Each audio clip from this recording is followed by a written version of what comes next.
Hello friends, welcome back to my channel. আমার একটি নতুন ব্লগে তোমাদের সবাইকে স্বাগত। আজকে তোমাদের সাথে আমি শেয়ার করব পুর ভরার ঝামেলা ছাড়াই কিভাবে কড়াইশুঁটির কচুরি বানাবে, আর তার সাথে একটি নিরামিষ আলুর দম কিভাবে বানাবে তোমাদের সাথে আজকে আমি শেয়ার করছি। তো অনেক সময় দেখা যায় যে যখন আমরা কচুরি করি তখন এই পুর ভরতে গিয়ে অনেক সময় যখন বেলতে যাই তখন ফেটে যায়। সেইটা যাতে আজকে না হয় তার জন্যই আমি পুর ভরার ঝামেলা ছাড়াই আজকে আমি কড়াইশুঁটির কচুরিটা বানাবো। আর তার সাথে থাকবে একটা নিরামিষ আলুর দমের একদম ইউনিক একটা রেসিপি। তো চলো আজকের ব্লগটা শুরু করা যাক। তো দেখো, প্রথমেই আমি একটি মিক্সিং জার নিয়ে নিয়েছি। তার মধ্যে আমি এখানে 250 গ্রাম মতো কড়াইশুঁটি ছাড়িয়ে ভালো করে ধুয়ে রেখেছিলাম। এটা আমি মিক্সিং জারে দিয়ে দেব। এরপর এর মধ্যে আমি দিয়ে দেব আদা কুচি, দিয়ে দেব 2টো লঙ্কা, আর এখানে আমি দিয়ে দেব মৌরি। এবার আমি এটাকে ভালো করে পেস্ট করে নেব। তো দেখো, পেস্ট করার পর এরকম হয়েছে, একদম মিহি করেই পেস্টটা আমি করব। এবার একটা বাটিতে আমি ময়দা নিয়ে নেব।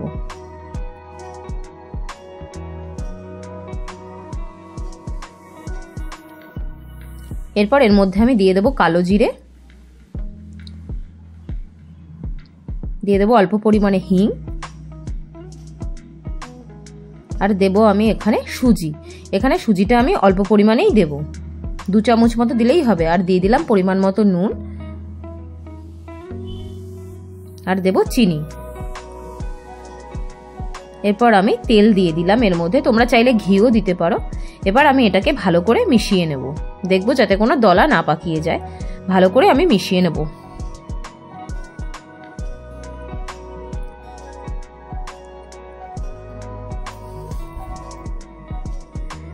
ভালো করে মেশানো হয়ে গেলে এর মধ্যে আমি দিয়ে দেব যেটা আমি বেটে রেখেছিলাম কড়াইশুঁটিটা, সেটাকে আমি এর মধ্যে দিয়ে দেব।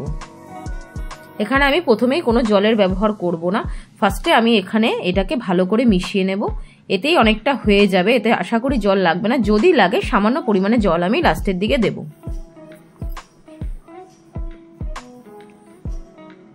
তো দেখতেই পাচ্ছ সামান্য একটু জল আমি এখানে দিলাম। এবার জল দিয়ে আমি ভালো করে মেখে নেব।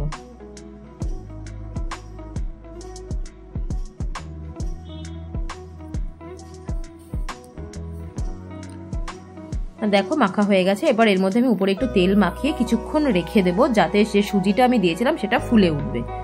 তো এবার আমি এটাকে রেখে দিলাম। এই ফাঁকে আমি আলুর দমটা বানিয়ে নেব। তো তার জন্য প্রথমে আমি কাজু বাদাম নিয়ে নেব, আর নিয়ে নেব 4 মগজ, আর দিয়ে দেবো আমি এখানে পোস্ত।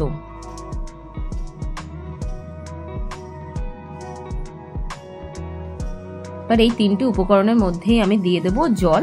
জল দিয়ে আমি 10 মিনিট মতো ভিজিয়ে রেখে দেবো এটাকে।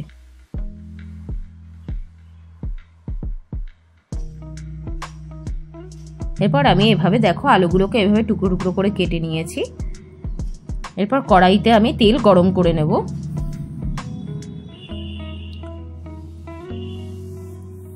কড়াইতে তেল গরম হয়ে গেলে আমি এর মধ্যে দিয়ে দেব শুকনো লঙ্কা আর এলাচ। আর একটু শুকনো লঙ্কা এলাচটাকে কিছুক্ষণ নাড়াচাড়া করে নেব, একটা সুন্দর মিষ্টি গন্ধ বেরোবে। তারপরে এর মধ্যে আমি দিয়ে দেবো আলুগুলোকে আমি ভালো করে ভেজে নেব।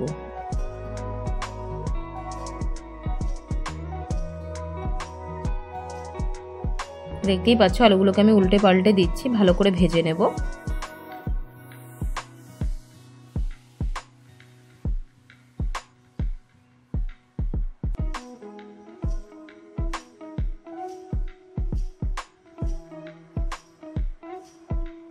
এরপর এর মধ্যে আমি দিয়ে দেবো আদা আর লঙ্কা বাটা।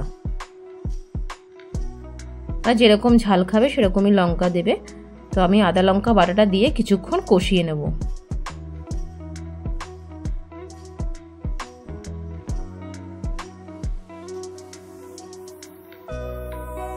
তো দেখো আমি এখানে ঢাকনা দিয়ে দিলাম। ঢাকনা দিয়ে 5 মিনিট মতো আমি এটাকে কষিয়ে নেব, এতে আলুটাও কিছুটা সিদ্ধ হয়ে যাবে। এবার এর মধ্যে আমি দিয়ে দিলাম জিরে গুঁড়ো, আর দিয়ে দেবো ধনে গুঁড়ো। এবার জিরে গুঁড়ো ধনে গুঁড়ো দিয়ে আমি আবার কিছুক্ষণ নাড়াচাড়া করে নেব।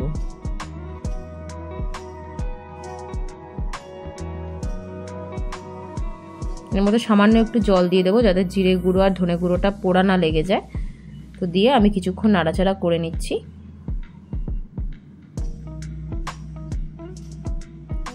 এরপর আমি দিয়ে দিলাম টমেটো বাটা। এখানে আমি 1.5 খানা মতো টমেটো দিয়েছি। তো এরপর আমি ভালো করে নাড়াচাড়া করে নেব যতক্ষণ না টমেটোর কাঁচা গন্ধটা যাচ্ছে।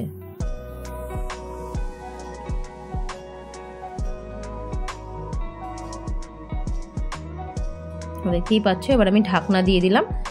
এতে আলুটাও অনেকটা তাড়াতাড়ি সিদ্ধ হয়ে যাবে ঢাকনা দেওয়াতে। তো দেখো ভালো করে নাড়াচাড়া করে নিলাম আমি।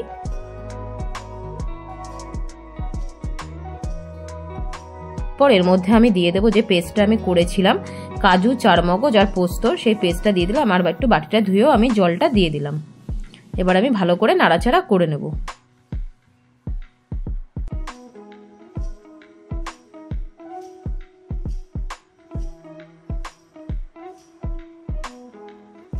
যেহেতু পোস্ত আছে একটু মাঝে মাঝেই বারবার নাড়াচাড়া করতে হবে, তার কারণ লেগে যেতে পারে। যেহেতু কাজু বাদাম আছে তাই বারবার করে আমি নাড়াচাড়া করে নিলাম যাতে যাতে লেগে না যায়। তো দেখো আমি আবার ঢাকনাটা তুলে আবার নাড়াচাড়া করে নিলাম কাজু বাদামের জন্য যাতে লেগে না যায় কড়াইতে।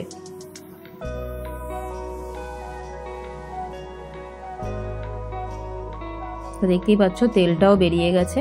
আমি এর মধ্যে আর কোনো জল দেব না।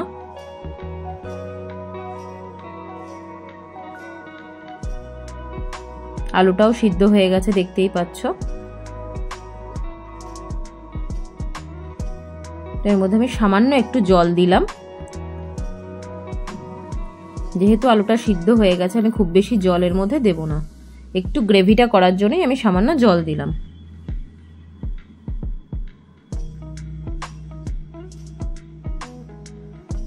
কারণ এর মধ্যে আমি দিয়ে দিলাম গরম মশলা গুঁড়ো।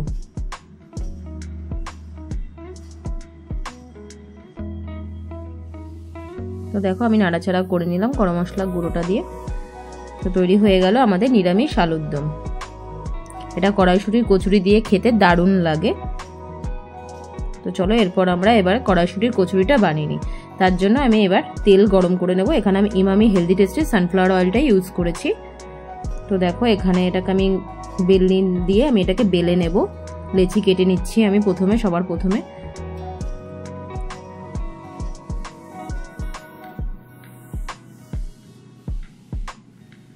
আমি এখানে কচুরিগুলোকে বেলে নিচ্ছি ফার্স্টে।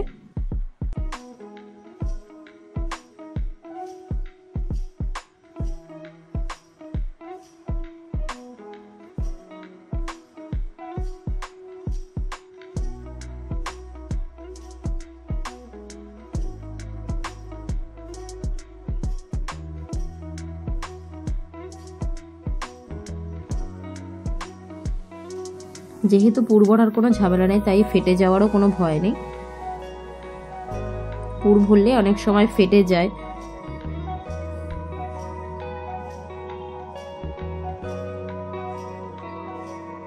তো দেখো তেলও গরম হয়ে গেছে, এবার আমি কচুরিগুলোকে ভেজে নেব।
তো দেখো তৈরি হয়ে গেল আমাদের কড়াইশুঁটির কচুরি।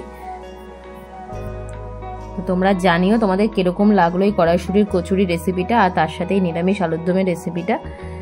লাইক কমেন্ট করতে ভুলো না। নেক্সট ব্লগে আবার দেখা হবে। Thank you. সাবস্ক্রাইব করে প্লিজ পাশে থেকো।